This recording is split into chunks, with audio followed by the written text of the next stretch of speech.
You are welcome to the Beyond Africa podcast, where we share African stories that change lives. Today, we are talking again about Cameroon, a country that is at political crossroads after its disputed October 2025 presidential election.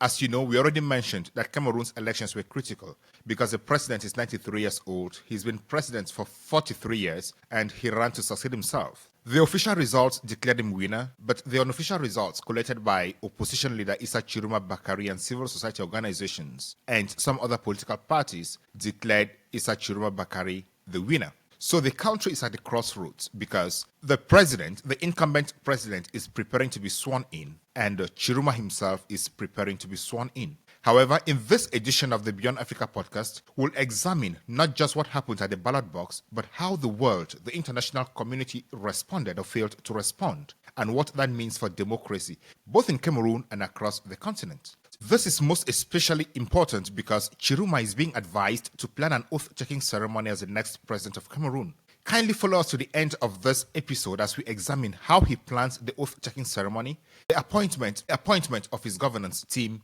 and recruitment, especially into his military force. I'd like to thank all of you who are watching, all those who have subscribed, liked, and shared and left comments on the Beyond Africa podcast episode. Please continue to like, share, subscribe, and leave comments. That is the best form of support you can give us. Now, this is a special request for those of you who are watching but have not yet subscribed. As I am recording this video, we are at 8,465 subscribers. We would like to reach 10,000 subscribers by tomorrow. Please, I'm appealing to you, I'm indulging you, I'm begging you to subscribe, share, and encourage others within your network to subscribe and share and also like. That is the best. The Beyond Africa podcast brings to you information that is valuable, educational, insightful, and thought-provoking. Thank you so much. Please do subscribe and share. Cameroon. What a time to be alive and what a time to be Cameroonian. The silence from major international and geostrategic partners about the elections that speaks is the first point of our reflection this morning. When the UN, the African Union, and France issued statements after the elections, their words were almost identical. Calls for calm, appeals to human rights, and encouragement for dialogue. But there was one word they did not mention. None of them said it. One word that matters more than all the diplomatic phrasing, and that word is rigging. The word rigging, that is electoral fraud, did not appear in any of the press statements. This silence may not be neutral, but it tells us that the international community may still be misreading African political crisis, or may intentionally be misreading Africa's political crisis, not as battles over legitimacy, but as temporary disturbances that they could manage through diplomatic language. And with this election in Cameroon, this misreading by the international community risks perpetuating this system that millions of Cameroonians have rejected, both by voting and by street demonstrations. However, one thing is certain. The powers that control international geopolitics have not congratulated Biya. They have simply taken note of the results. Taking note does not mean they agree with the results. It simply means they hear, they have seen, and they have noted that the Constitutional Council has declared Paul Biya victory. The French Minister of Foreign Affairs said this clearly. She noted that Cameroonian opposition leaders and civil society organizations are contesting the results as declared by the Constitutional Council. So for that reason, France only took note, did not proceed to congratulate Paul Biya. But what is the real problem? The 2025 election was supposed to mark a turning point in Cameroon. After more than 4 decades under President Paul Biya's rule, opposition candidate and former Biya ally Issa Tchiroma Bakary claimed victory. He did not only claim victory, he published original results sheets from polling stations across the country, related both by him, his political party, allied political parties, and civil society organizations that worked with him. I call the data he published from polling stations raw data. However, 2 weeks later, the Constitutional Council announced that Biya had won again. Neither the Constitutional Council nor Electoral have published their own raw data from which they decided that Paul Biya won. So nobody has seen their results per polling station. All the Constitutional Council did was read numbers. Nothing to back those numbers up. Nothing, as we would say in arithmetic back in primary school, show you are working. the Constitutional Council and Elecam have not shown their working to the public. Few inside or outside Cameroon believe that narrative by the Constitutional Council. Independent observers documented massive irregularities, missing polling station data, inflated turnout in ruling party strongholds, and arrest of opposition agents. Videos online contradict the official tallies. Citizens took to the streets to demonstrate, asking the Constitutional Council to declare results that came out of the ballot box and not what had been made in offices. And yet, the international statement ignored the core question. What is that core question? The core question is, did official results reflect the will of the people as expressed in the ballot box? Instead, international statements framed the crisis around post-election violence. The UN spoke of human rights violations, the African Union called for dialogue, France expressed concern and hoped for national reconciliation. All these are noble words, but they are meaningless if the election itself was stolen, was rigged, was manipulated.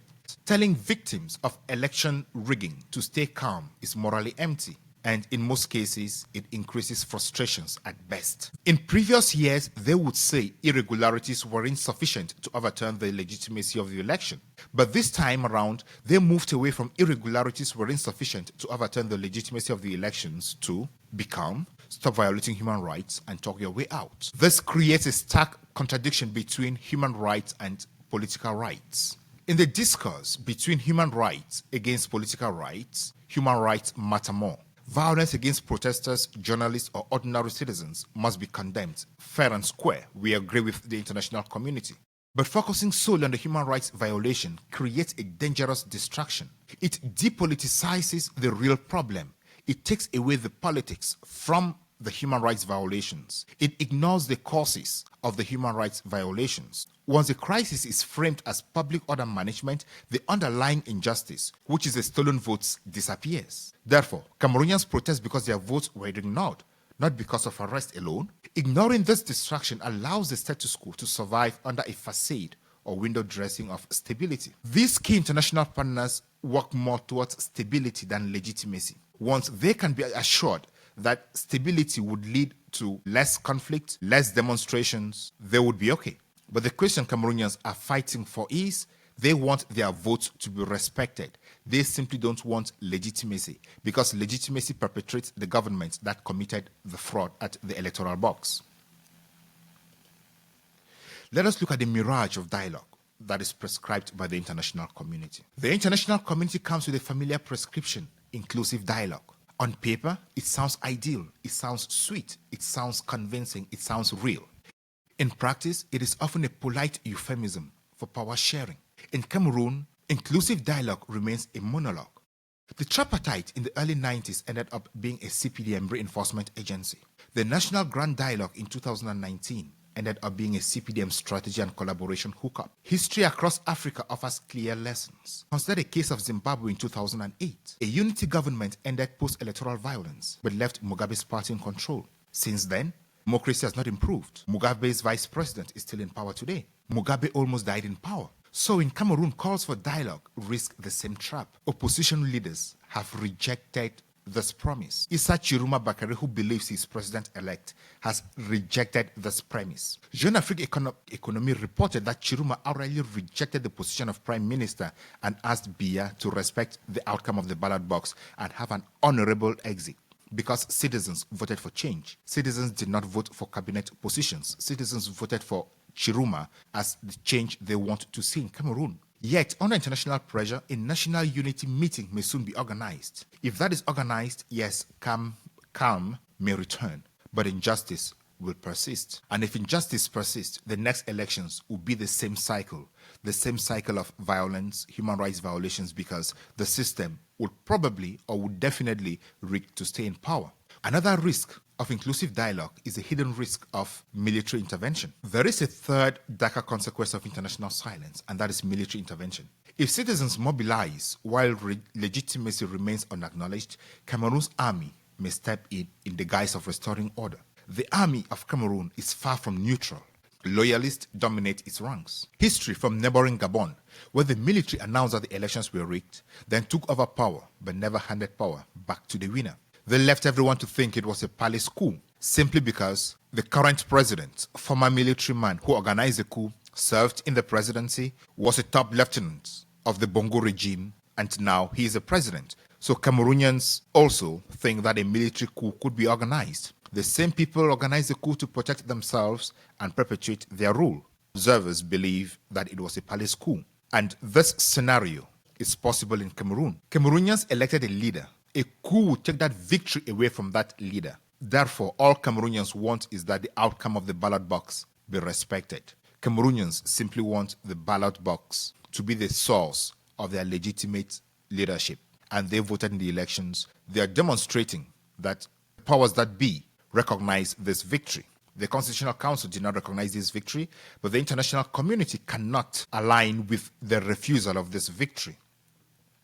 By refusing to confront electoral fraud, the international community may inadvertently create conditions for military control disguised as salvation. The ballot box has spoken. Ask for the results to be respected. But we ask ourselves, why the world keeps missing the point? Why do global institutions repeatedly sidestep the truth?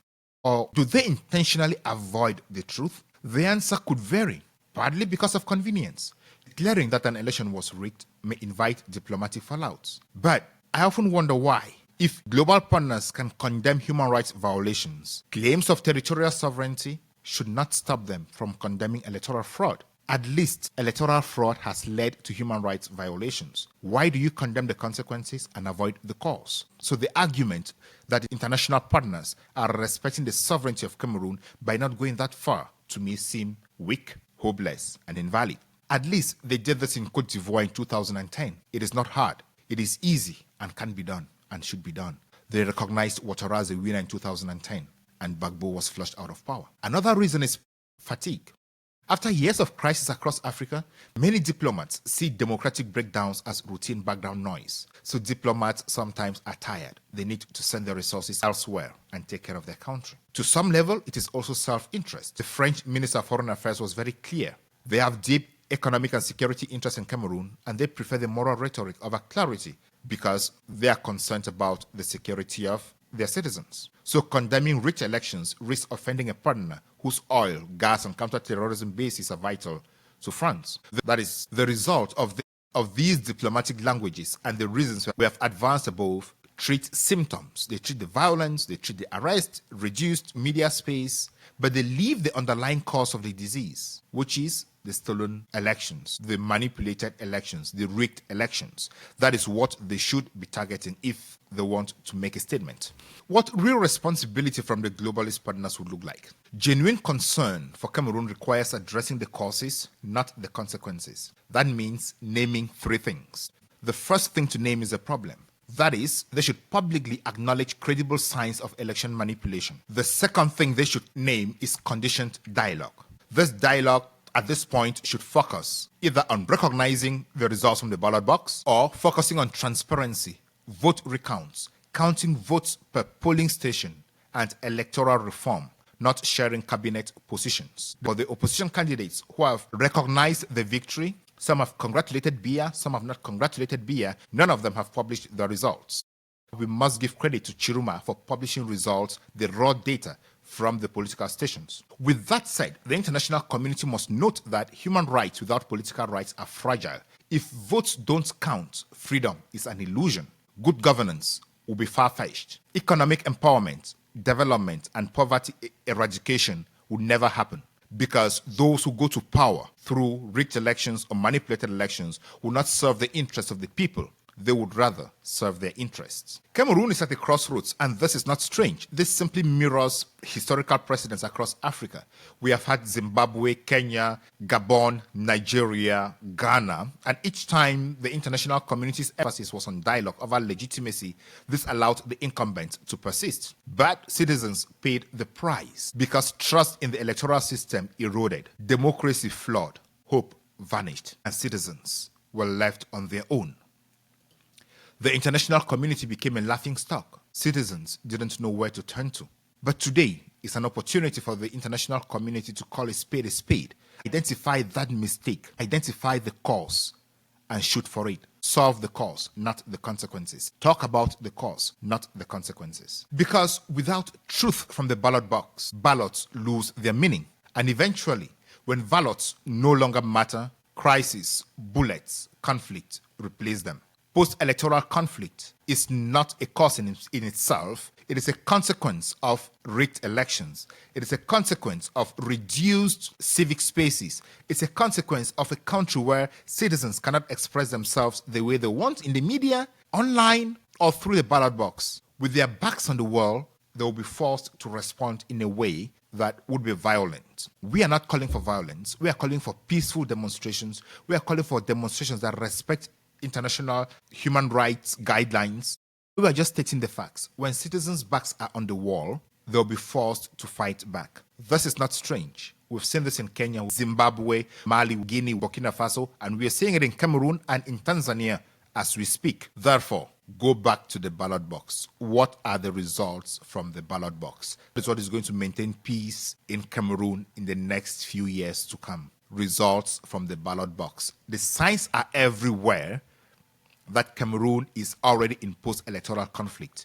The only way to mitigate and avoid that is to respect the results from the ballot box. Sidestepping fraud lowers standards continent-wide, which is going to signal that votes are negotiable and democracy is conditional. If international institutions cannot enforce legitimacy here, they will enforce it nowhere. So we will start asking ourselves why the reputation of international organizations is dwindling in Africa while the reputation of Russia and China keeps increasing. It is because African youth rather see the Western world enforcing their interests within Africa than enforcing democracy that they have so much advocated for. A call for clarity. At this point, I just want to make it very clear that by this podcast episode, I am not in any way saying that Cameroonians are asking the world to fight their battles. No. Cameroonians are not asking anybody to come and fight their battles for them. Cameroonians are simply demanding honesty, simply demanding that the voices of Cameroonians through the ballot box should be recognized. The perpetrators of electoral fraud should be confronted, as this is the only way that is going to restore faith in the elections, and elections matter.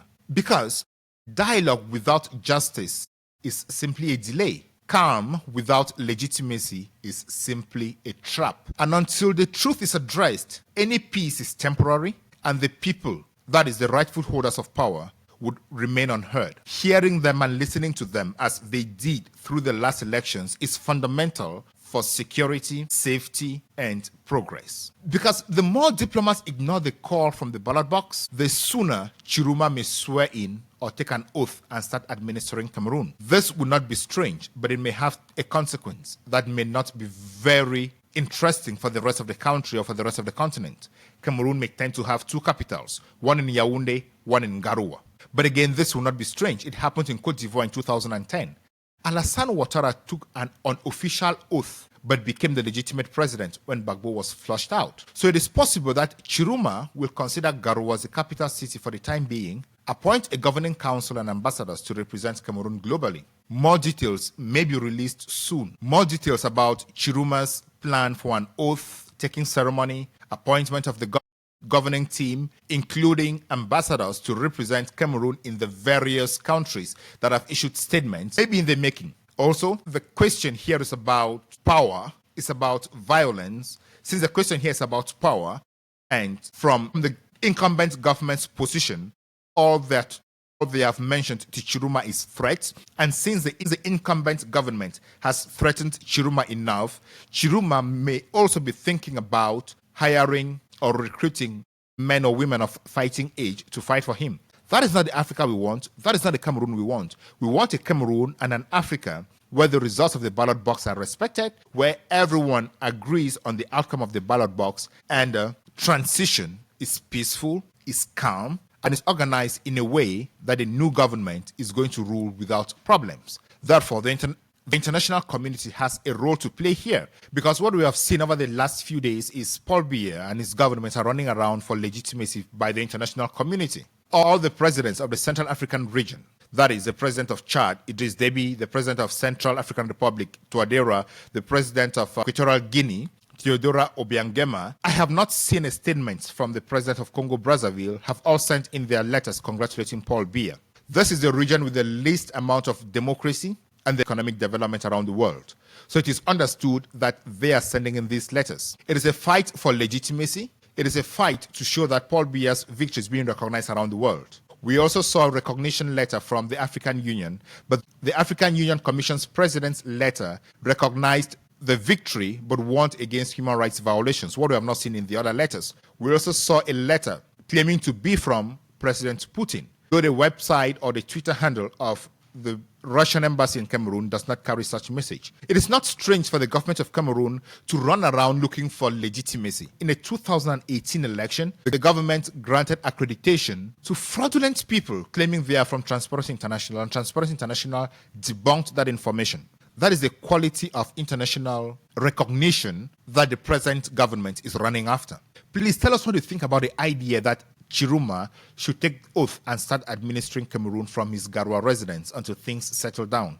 Is that a good idea? Should he move forward with that idea? And should he also start recruitment into the public service? Let us know what you think in the comments section. So all in all, the crisis in Cameroon is not just about the protests and the curfews. It is about whether the people's will counts. By avoiding the hard questions, the United Nations, the African Union, and France soothe consciences abroad while leaving citizens strapped in despair. Cameroon at this moment does not need comfort, it needs courage. The courage to name the fraud, confront its architects, and ensure elections genuinely reflect the people's choice. Without that, the cycle repeats, and democracy remains a hollow promise. The critical and international geostrategic partners will remain a laughingstock in Africa, and their reputation will continue dwindling. In the near future, they may lose every advantage they have had in Africa simply because they did not match word with action. Thank you for watching. Kindly like, share, subscribe, and comment, and see you in the next episode. Please be mindful that during this period, we provide content without any frequency because as issues arise, we'd like to give them to you. So hit that notification button and be informed when next we bring such information to you. Thank you so much and have a nice day.